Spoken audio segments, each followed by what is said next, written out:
Y ya estamos con un compañero de la casa, el periodista Alfonso Leza. Bueno, estaremos hablando obviamente sobre todo del trabajo que ha hecho en todos estos años, buscando información del pasado reciente y también, bueno, que nos cuente un poco sus vivencias. ¿Cómo andas? Gracias por acompañarnos. No, gracias por invitarme, bien, bien. Un poco al Bueno, palo estos días, pero sí, bien. bueno, obviamente muy requerido está. Bien, bien. Hablemos un poco, te lo preguntaba un tanto, unos minutos antes de estar al aire, ¿qué recordás de este día hace 50 años atrás? Bueno, yo tenía 15 años y ya tenía mucho interés en todos esos temas, ¿no? Yo nací a una cuadra de la cárcel de Punta Carretas, donde yo y viví todo, las fugas, las dos fugas, cuando empezaron a sustituir, a construir casillas y como no teníamos tanques en las esquinas, las barreras para no transitar. O sea, yo viví muy intensamente todo eso de al lado, ¿no? Siendo muy chico, ¿no? Quizás eso me influyó, pero a los 15 fue la noche del golpe. En mi familia tuvimos algún dato, alguna gente comentaba ya que podía ser el golpe esa noche. Y bueno, me pasé toda la noche despierto, escuchando las radios, cuando empezaron a emitir sus cadenas y las marchas folclóricas y las marchas militares y los comunicados. Así que bueno, lo viví. Y después salí bastante a recorrer y salvo en las fábricas, en algún lado donde ya estaban empezando ocupaciones, el primer día fue un día calmo. Me contaba Gergato, yo te contaba que él fue a la última sesión con la esposa, con Ivette Truchón, la esposa, los dos historiadores, bueno, ella historiadora, él un intelectual, fueron a las barras y no había nadie. No había nadie en las barras, no había nadie en el palacio, no había nadie afuera. O sea que había como una sensación extraña y quizás, más allá de esa oración que empezó a correr, nadie esperaba con certeza, o era muy poca la gente que esperaba así con certeza que hubiera un golpe, ¿no? Claro. Incluso en los primeros días había versiones de todo tipo, porque se hablaba, una de las versiones que corría, era que Bordaberry iba a llamar a nuevas elecciones parlamentarias, cosa que no está prevista en la Constitución, pero fue una de las tantas versiones que corrieron esos días, ¿no? Y hablando un poco del tema personal, ¿qué te pasó ayer? Estabas con Leo en vivo, viendo todo lo que estaba pasando en el Parlamento, esa celebración, conmemoración, aniversario que se hizo. ¿Cómo lo viviste a nivel personal? ¿Qué removió? Bueno, primero fue un gusto trabajar con Leo y acá, ¿no? Pero la verdad que fue muy removedor, esa es la palabra.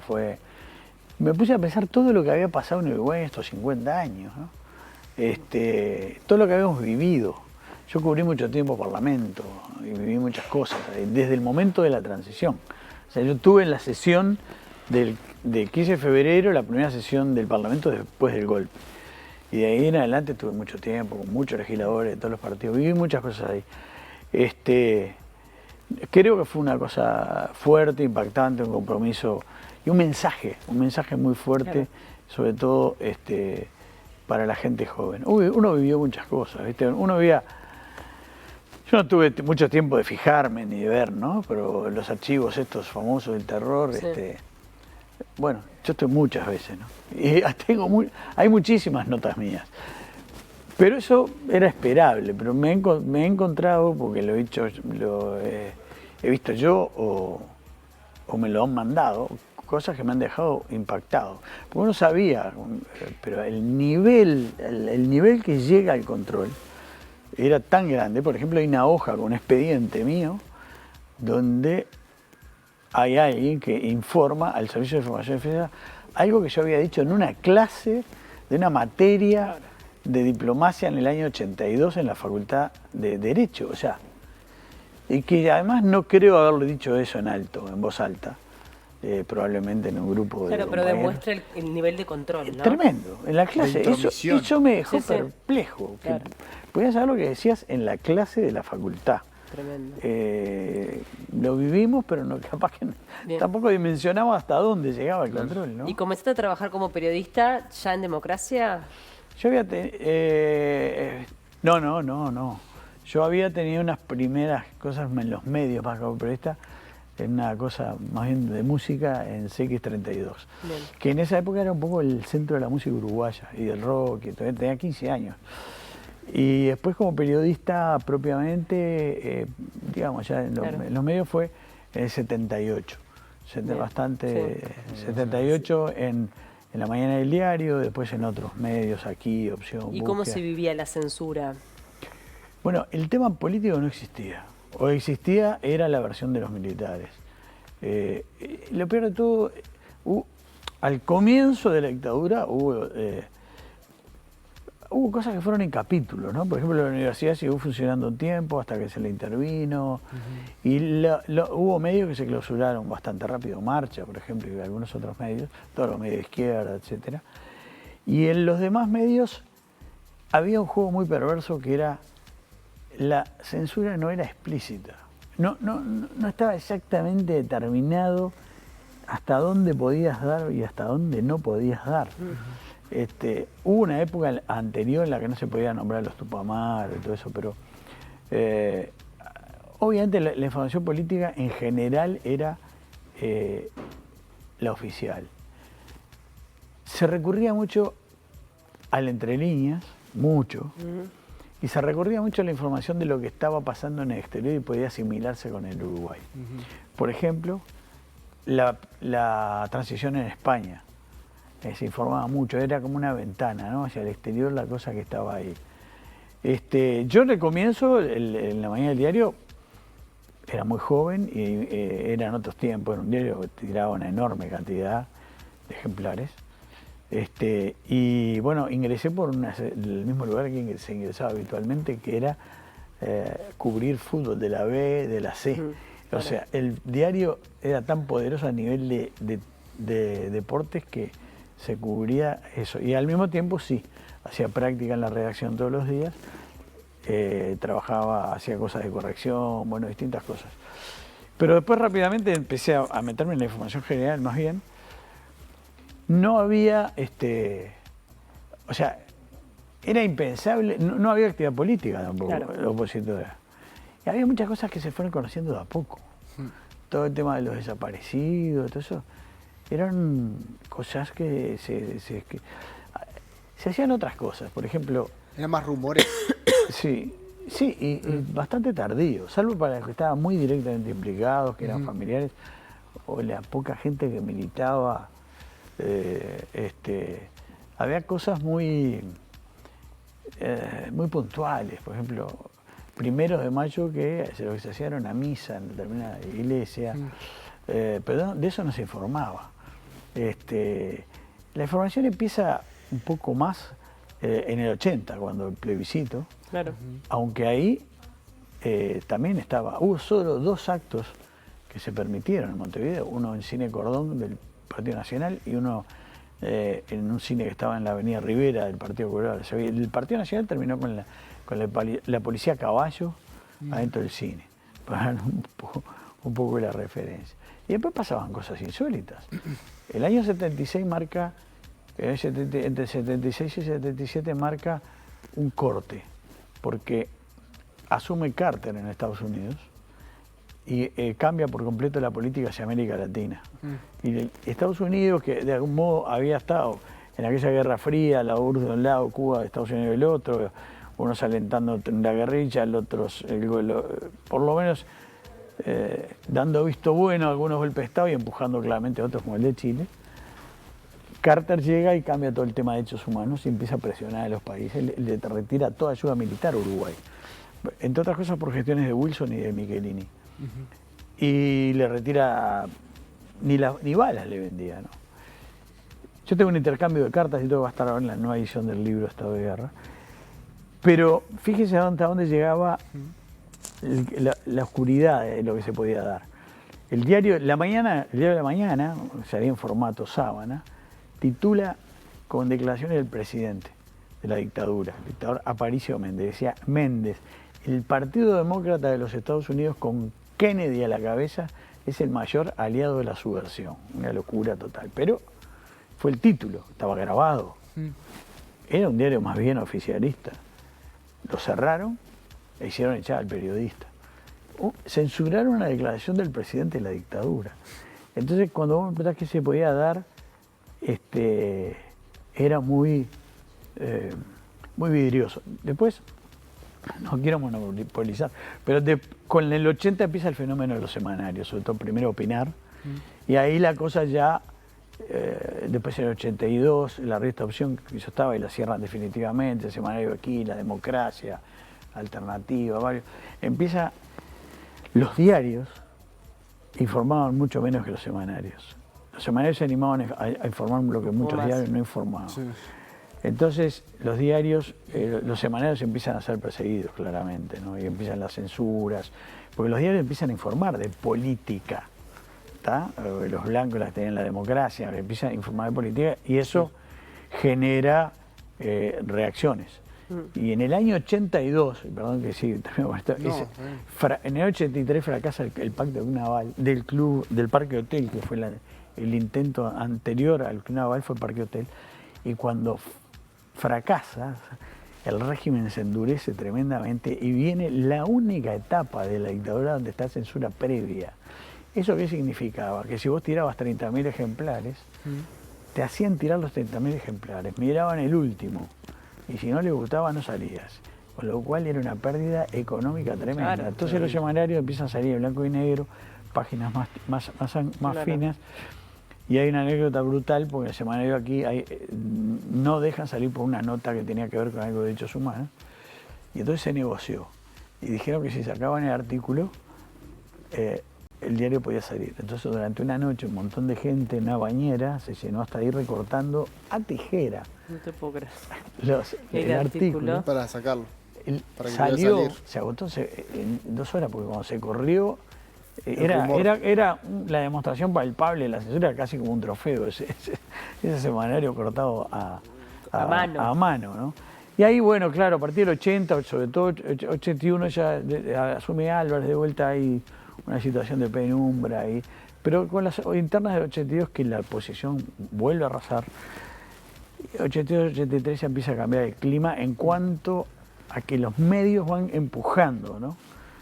Van haciendo cada vez más abierta la información al riesgo de lo que pasaba habitualmente, que era la clausura. Pero estamos hablando de 6/7 años de silencio también. Entre 73, hay que decirlo, 73 y el 80. Y el 80.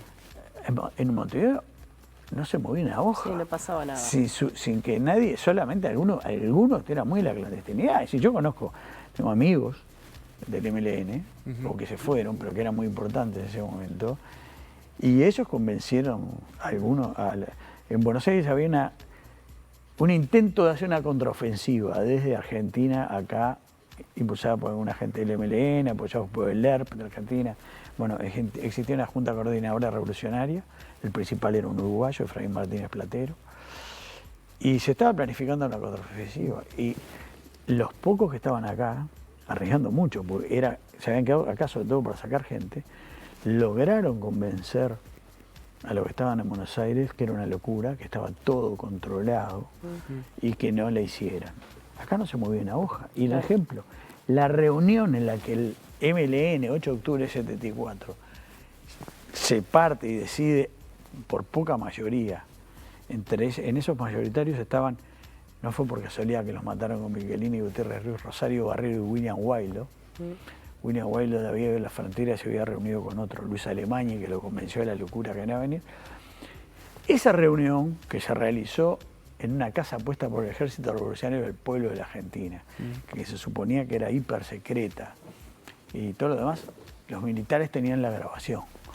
Y yo le accedí al documento donde están los párrafos, algunos párrafos de la grabación. Es decir, que aún en esa circunstancia, quizás porque lo capturaron después, no sé, pero los militares uruguayos tenían, y los argentinos, la grabación de aquella reunión. Sí, ¿no? sí, ese era el clima, ¿no? Claro, la intromisión era absoluta. Después, a lo largo de tu carrera periodística, has también tenido la posibilidad de escribir varios libros. Recién comentabas de la reedición de Estado de Guerra.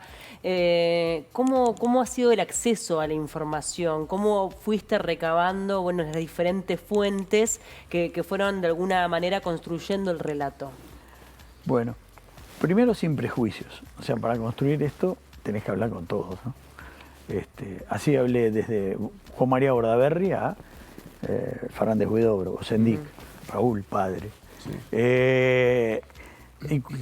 Hay un tema clave. Primero, que para poder realmente saber lo que pasó, tenés que ir sin prejuicios. Segundo, tenés que ser confiable para la fuente, sea quien sea, o militares, etc. Y a mí me pasó que, bueno, gané la confianza porque yo demostraba que en realidad no estaba actuando de mala fe. Y las propias fuentes, que fueron muchas, me dieron acceso a mucha información. Y cuando vos accedes a una fuente y te da información y mostrás que sos confiable, eso te abre otras puertas y vas, o sea, muy mayoritario, lo mismo en el MLN,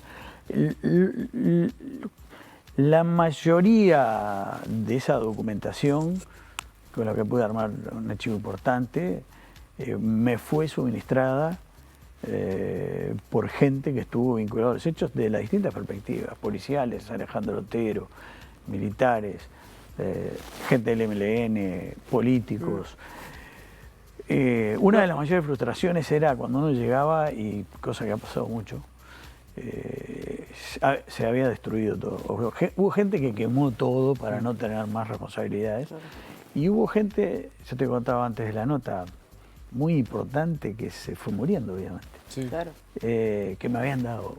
Y en general, cuando después quería entrar a sus archivos, la familia te decía que no. Claro. No, y después está el trabajo periodístico, bueno, obviamente vas a tener dos versiones, ¿no? Siempre dos Y versiones. encontrar allí Sí, los tratar puntos. de La los verdad. puntos. Y después, Claro. obviamente, también busqué mucho en lo que es la prensa de la época, ¿no? Porque a veces hay que ir a la prensa de la época, o sea, ver qué se estaba diciendo ahí. ¿Qué decía de tal cosa el Diario Popular y qué decía el Día? O Acción, que era la otra parte del Partido Colorado, o La Mañana, o El Debate, o las revistas militares, 9 de febrero, o Azul y Blanco. O sea, sí pasé muchas y muchas horas en archivos y en hemerotecas, ¿no? Buscando. ¿Cómo fue el hecho de sentarte a hablar? Porque imagino que muchas de las entrevistas que tuviste con los protagonistas fue presencial, porque ahora Sí, la todas. llamada por teléfono es Te de diría la que actualidad. Todas, te diría, sí. ¿Cómo fue el hecho de estar enfrente a Juan María Bordaberry, militares que estuvieron al frente del gobierno de facto? ¿Cómo fue esos momentos? ¿Qué sentías vos? ¿Había miedo? ¿No había miedo? ¿Cómo encaraste las entrevistas? ¿Qué tanto dijeron? No, miedo no, porque en general, para empezar, bueno, yo había tenido, en la dictadura tuve dificultades, como todos los que estudiamos el periodismo, problemas. Me encontré en estos archivos un pedido de información de la Dirección Nacional de Relaciones Públicas, la INARP de la dictadura, al Servicio de Información de Defensa sobre mis antecedentes para ver si me acreditaban o no en la Casa de Gobierno. De hecho, el último año de gobierno militar no me la dieron. Pero yo conocía, fui conociendo, uno tiene a veces algunas actitudes también cuando es joven, un poco joven, y digo, ¿cómo dije o hice esto? Discutiendo con alguien en la Casa de Gobierno vieja, pero bueno. Pero una vez concretado el encuentro, ¿cómo fue ese intercambio? Muchas de esas entrevistas fueron post-dictadura. Claro, sí. Y con algunos de ellos, por ejemplo, General Medina, clave en la transición, fama, es un tipo duro. Todo. Bueno, yo iba siempre a cubrir de Casa de Gobierno. Claro, ya lo conocías. ¿Vos lo conocías? No, ya lo conocías. Poco, muy poco. Lo conocí, sí, en esos años, ¿no? Que fueron un hombre clave en la transición. Y un día lo encaré, bajando del edificio de Libertad en ascensor, le dije, mire, pim. Yo estaba en búsqueda, que era en esa época. Y bueno, me dijo, la primera vez me dijo, bueno, tuvimos una entrevista y a partir de ahí tuve muchas entrevistas, incluso en su casa. Bordaberry yo no lo había visto en mi vida, porque cuando fue presidente no... Y lo llamé, conseguí el teléfono, lo llamé, y me dio una respuesta bastante increíble. Me dijo, no, mire, ¿para qué? Dice, yo estoy proscripto en democracia, ¿no? Lo que yo diga no se lo van a publicar. La primera entrevista fue la primera entrevista que dio, para un suplemento que hicimos, como pasa el tiempo, en el diario El Observador cuando se cumplían 20 años del golpe. Fue la primera vez que habló. Y bueno, y fui a la casa y me atendió muy bien. Tenía una foto con Pinochet ahí en el comedor. Fuimos, conversamos mucho. Me gané la confianza en el sentido de profesional, ¿no? Sí, claro. Y él tenía una virtud, porque muchos uno de los problemas que tenemos para reconstruir la historia es que muchos actores quieren reconstruir su pasado en función de los nuevos valores. Quiero decir, si en una época repudiaban la democracia... Se juzga al antes con si en esa ahora. época repudiaban la democracia, ahora tratan de reacomodar un poco lo que hicieron, que en realidad estaban a favor de la democracia. Bueno, Bordaberry era así, de lleno. Él no creía en la democracia. Y además durante la época después que fue presidente, después que terminó la dictadura de él, fue dictador él, lo depusieron los propios militares, elaboró toda una teoría, ¿no? Que tiene que ver más bien con el franquismo, el derecho divino, la antimasonería. Pero digo, desde el punto de vista del democrático era transparente. Decía, yo no creo en la democracia. Bueno, y la verdad que logré encaminar una relación en la que me dio una enorme cantidad de documentación, muy importante. Algún amigo historiador no podía creer los documentos, yo tenía incluso originales. Y con todos me pasaba lo mismo. Hubo una época cuando escribí La Revolución Imposible, que mi casa era un desfiladero de gente que había sido del MLN o todavía estaba, y por otro lado militares y policías. Yo digo, en cualquier momento me allanan la casa porque ¿qué se está cocinando? Totalmente. Pero bueno, es un poco así, ganándose la confianza, consiguiendo un documento, otro, buscando por todos lados. Yo en estado de guerra estuve 5 años trabajando. Después uno va agarrando más práctica, ¿no? Y va consiguiendo más cosas. Además, capaz que algunas cosas que conseguía para estado de guerra no eran exactamente para ese libro. Y yo ya concebía que en realidad iban a ser para la revolución un libro más bien sobre el MLN, suponete cosas. Eso te va pasando y vas armando ese puzzle, ¿no? Alfonso, la consigna de la jornada es, bueno, le estamos pidiendo a los televidentes que hagan una reflexión a 50 años del golpe de Estado. ¿Qué reflexionás en un día como el de hoy?